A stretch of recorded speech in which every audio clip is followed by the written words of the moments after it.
दोस्तों स्वागत है आप सभी का अपने यूट्यूब चैनल पर। तो आज हम बात करने वाले हैं दिल्ली विधानसभा चुनाव के बारे में। जी हाँ, कुछ ही समय बाद दिल्ली में विधानसभा चुनाव होने को है और आज हम बात करने वाले हैं आपके वरिष्ठ नेता मनीष सिसोदिया के बारे में। जी हाँ, चैनल पे नए हैं तो चैनल को सब्सक्राइब कर लीजिए।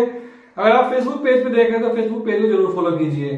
तो आज हम बात करेंगे कि दिल्ली में क्या आम आदमी पार्टी के लिए पड़पड़गंज सीट जो है वो सेफ नहीं रहा है। जी हाँ, अभी वर्तमान में पूर्व उप मुख्यमंत्री मनीष सिसोदिया पड़पड़गंज से विधायक हैं, लेकिन अब यह खबर निकल के सामने आ रही है आम आदमी पार्टी के वरिष्ठ सूत्रों के हवाले से कि मनीष सिसोदिया जो है पड़पड़गंज छोड़ करके किसी अन्य सीट से चुनाव लड़ने के लिए जुगाड़ लगा रहे हैं। तो आज हम बात करेंगे कि आखिर दिल्ली के उप मुख्यमंत्री मनीष सिसोदिया 2024 विधानसभा चुनाव अपनी मौजूदा निर्वाचन क्षेत्र पड़पड़गंज को छोड़ करके जंगपुरा से लड़ने का विचार कर रहा है। जी हाँ, मनीष सिसोदिया जो है जंगपुरा विधानसभा से चुनाव लड़ने का विचार कर रहे हैं। साथ ही आपको बता दूं कि आम आदमी पार्टी के आंतरिक सर्वेक्षणों में पड़पड़गंज जो है यानी मनीष सिसोदिया का जो सीट है वो सेफ सीट नहीं रहा है। पिछला चुनाव जो हुआ था उस चुनाव में बीजेपी के कैंडिडेट को मामूली अंतर से मनीष सिसोदिया ने हराया था, मतलब लास्ट टाइम पर उन्होंने हरा पाया था उसे। तो मुझे लग रहा है कि भाजपा के बढ़ते प्रभाव को देखते हुए आम आदमी पार्टी ने ये कदम उठाया है कि मनीष सिसोदिया को किसी ऐसे सीट से चुनाव लड़वाया जाए जहां पर मुस्लिम बहुल आबादी अच्छा खासा हो। यानी अब वो कंफर्म माना जा रहा है मनीष सिसोदिया के बारे में कि वो पड़पड़गंज विधानसभा से चुनाव नहीं लड़ने वाले हैं। नई दिल्ली में होने वाले विधानसभा चुनाव को लेकर के आम आदमी पार्टी और बीजेपी आमने सामने है। इन दोनों ही पार्टियों में मुकाबला होना है और आम आदमी पार्टी पिछले 10 साल से सत्ता में है। आपको बता दूं 2024 का विधानसभा चुनाव होने वाला है। कुछ ही समय बाद जो है दिल्ली के अंदर विधानसभा चुनाव होना है और पड़पड़गंज में आम आदमी पार्टी का जनाधार धीरे धीरे लगातार आप देख रहे हैं कम होता जा रहा है। पार्टी के आंतरिक सर्वे में यह मूल्यांकन किया गया है कि पड़पड़गंज विधानसभा जो है अब आम आदमी पार्टी का गढ़ नहीं रहा है। यहां पर बीजेपी का ग्राफ जो है वो लगातार बढ़ रहा है। हालांकि आपको बता दूं कि पड़पड़गंज विधानसभा को 2013 से मनीष सिसोदिया नेतृत्व कर रहे हैं, लेकिन इस बार थोड़ा मामला टाइट नजर आ रहा है। आपके गढ़ के रूप में माने जाने वाले पड़पड़गंज विधानसभा 2020 के दिल्ली चुनाव में भाजपा के रविंदर नेगी के खिलाफ 3027 मतों से ही जीत पाए थे, मतलब बहुत मामूली अंतर से। भाजपा के जो रविंदर नेगी है वो लगातार मनीष सिसोदिया को टक्कर दे रहे थे पिछले विधानसभा चुनाव में और अंत समय में मनीष सिसोदिया ने उन्हें हराया था, वो भी 3027 वोटों के अंतर से।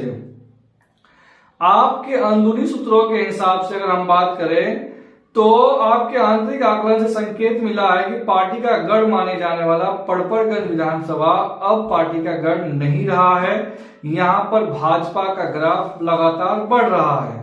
उन्होंने कुल 79,044 वोटों में से 49,485 वोट ही मिले थे। आपको बता दो पड़पड़गंज विधानसभा में टोटल वोट जो है वो 79,044 है, उसमें से मनीष सिसोदिया को 49,485 वोट ही मिले थे। ऐसे में अगर बात करें तो अब मनीष सिसोदिया के निर्वाचन क्षेत्र बदलने का संकेत मिल रहा है। आपकी जगह ऐसे मनीष सिसोदिया जो है पड़पड़गंज से के अलावा जंगपुरा से लड़ने का प्लान बना रहे हैं। तो आखिरकार पड़पड़गंज से कौन लड़ेगा? तो आपको पता होगा हाल ही में कल जो है अवध ओझा जो एक बड़ा स्कॉलर से IAS के पढ़ाते थे, टीचर थे, वो आम आदमी पार्टी में शामिल हुए हैं। अब ये कयास लगाया जा रहा है कि अवध ओझा को पड़पड़गंज विधानसभा से चुनाव लड़वाया जाएगा। हालांकि ऐसी कोई खास सीट जो आंतरिक रूप से तय नहीं किया गया अभी, लेकिन जंगपुरा से लड़ने का विचार चल रहा है मनीष सिसोदिया का। लेकिन अभी ऐसा कोई खास प्लान आम आदमी पार्टी के सामने नहीं आया है कि उनका निर्वाचन क्षेत्र बदला जाएगा। लेकिन ऐसा कंफर्म लग रहा है चुनाव के अंत समय में कि मनीष सिसोदिया का निर्वाचन क्षेत्र बदला जाएगा और ये एक बड़ा राजनीतिक फैसला होगा, क्योंकि इससे एक गलत मैसेज जाएगा अगर अभी पार्टी ऐलान कर देती है कि पड़पड़गंज से मनीष सिसोदिया चुनाव नहीं लड़ रहे हैं। तो ऐसे में आम आदमी पार्टी का जो रणनीति है वो कमजोर होगा और वो चुनाव में फिर उसको काफी ज्यादा नुकसान भी हो सकता है। इसलिए आम आदमी पार्टी जो है रणनीति के तहत वो अभी सीट का ऐलान नहीं कर रहे हैं।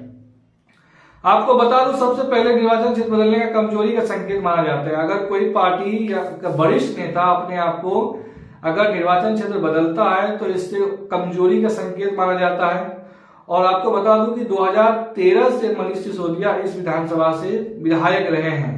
ऐसे में अगर फिलहाल अभी तुरंत कह दे कि हम परबड़गंज से नहीं किसी अन्य विधानसभा से लड़ने वाले हैं तो बीजेपी को एक बैठे बिठाए मुद्दा मिल जाएगा जो पूरे चुनाव में वो भुनाते रहेंगे, साथ साथ मीडिया भी लग जाएंगे। तो मुझे लग रहा है कि खास रणनीति के तहत वो लास्ट समय में तय करेंगे कि मनीष सिसोदिया कहां से चुनाव लड़ने वाले हैं।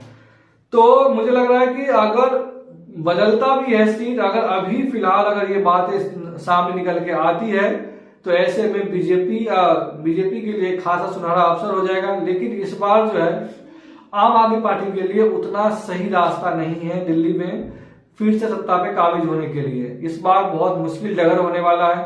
बीजेपी यहाँ पर काफी उसका ग्राफ जो है लगातार बढ़ रहा है दिल्ली के अंदर, और मुझे लग रहा है कि इस बार मुकाबला काफी रोचक होने वाला है। एक तरफा मुकाबला तो इस बार किसी भी हाल में होने वाला नहीं है। ऐसे में बड़ा ही इम्तिहान होने वाला है कि क्या केजरीवाल नई दिल्ली से चुनाव लड़ेंगे या फिर वो भी किसी अन्य सेफ सीट में चुनाव लड़ेंगे। क्योंकि खबर ये आ रहा है आम आदमी पार्टी के अंदरूनी सूत्रों के हवाले से कि आम आदमी पार्टी के तमाम बड़े नेता सेफ सीट ढूंढने में अभी से ही लग गए हैं कि कौन से ऐसी सीट है जहां चुनाव लड़ा जाए और चुनाव जीता जाए। तो तमाम बड़े नेता जो है सेफ सीट ढूंढने में लग गए हैं। ऐसे मनीष सिसोदिया अगर बदलते हैं तो मुझे लग रहा है कि और भी बड़े नेता जो है वो बदल सकते हैं अपना सीट। लेकिन आपको क्या लगता है कि क्या 2025 में चुनाव होने वाला फरवरी में दिल्ली के अंदर, क्या आम आदमी पार्टी दोबारा सत्ता में वापसी कर पाएंगे या फिर बीजेपी यहां पर धमाकेदार जीत के साथ अपनी सरकार यहां बनाएंगे? आप हमें जरूर कमेंट करके जवाब दे सकते हैं, राय जाहिर कर सकते हैं। वीडियो अच्छी लगी तो चैनल को सब्सक्राइब कर दीजिए। धन्यवाद।